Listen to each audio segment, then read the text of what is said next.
Hey guys, welcome back to the channel. Today I'm going to do a VR for my buddy Sammy for 3,000 subs. Congrats, Sammy. That's a lot of subs, man. That's awesome.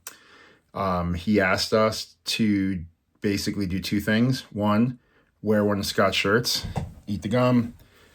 Thanks, Scott. And show some oddball cards. So I'm not exactly sure how to define oddball cards, so I picked some cards from the collection that I think are oddball, but definitely I'm curious what you guys think, whether or not they are oddball. So without further ado, let's jump into looking at some oddball cards.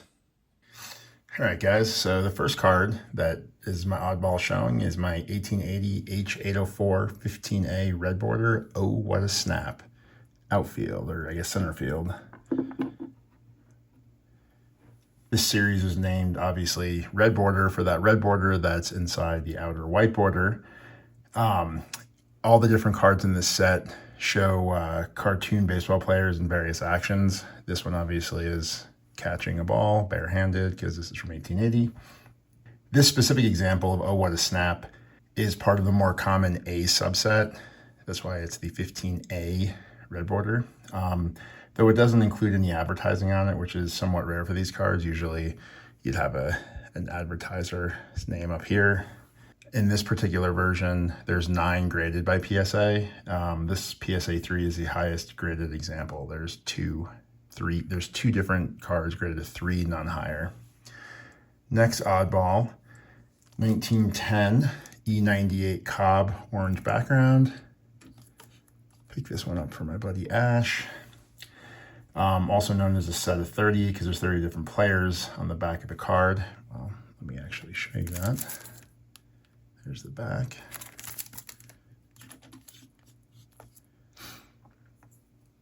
The set actually comes in 4 different colors depending on the players. There's red, orange, green, and blue. Cobb, actually, because he was the man back then, he actually came in all 4 colors. Obviously, this is the orange one. These cards are anonymous. These are not totally sure who or why these were produced. There's some guesses, but there's nothing that's like super concrete.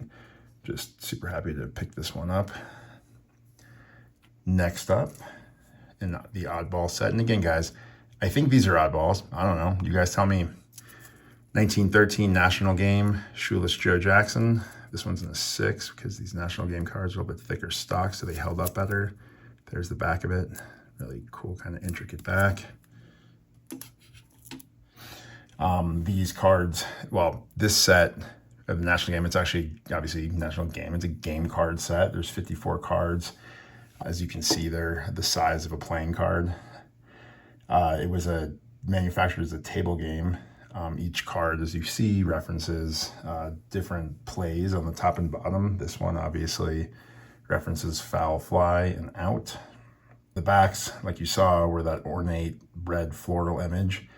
This card, actually cards from this set are actually not super rare. I'm just really excited to own a Playing Days Joe Jackson card because any other ones are going to be way out of my price range.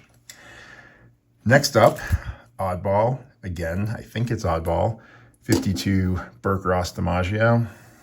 The Burke Ross set was actually named for the photographer Burke Ross. I believe he actually took the photos for the 49 Bowman set. I could be wrong. Let me know in the comments if I screwed that up.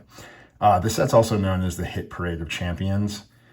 This was an unsanctioned set. They're distributed primarily, I think there was additional distribution, but primarily by a popcorn company and a gum company.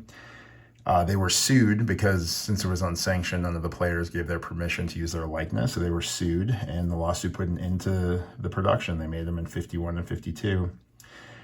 Since they have stats on the back of them, again, there's the back. See how it has 1951, he hit 263. Not the greatest season for Joe D, but it was his last. So since it shows stats from 51, I'm considering this his final Playing Days card, even though his last season was 1951, because it shows those stats. And then lastly, my modern, maybe not quite ultra modern, perhaps, just depends on your definition, is the 1981 Nashville Sounds Don Mattingly team issue. It's the back of that one. So obviously my most modern, my oddball showing. So since it was produced after I was born, and I don't consider myself vintage yet, I will call this one a modern card. I wouldn't say ultra modern. I wouldn't consider myself that. I would say I'm just modern.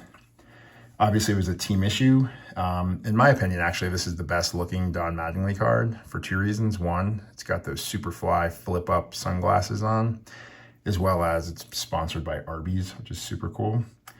This set actually featured a couple other potential or future major leaguers, including Willie McGee and Otis Nixon. So team issue card, I think that's oddball.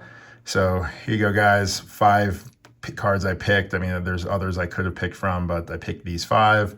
Let me know if you think these are oddball, or if all of them are oddball, or some of them aren't oddball. I have to imagine at least 1 or 2 probably are considered oddball, but I don't know what an oddball card really is. I don't really know the definition.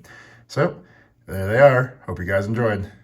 All right, guys. So hope you like those oddball cards. Let me know in the comments whether or not they are oddball cards. Changed my shirt, by the way, to the other Scott shirt that I have.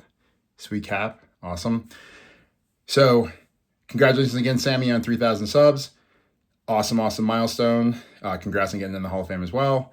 And yeah, let me know in the comments below what you guys think about my oddball cards. I will talk to you guys later.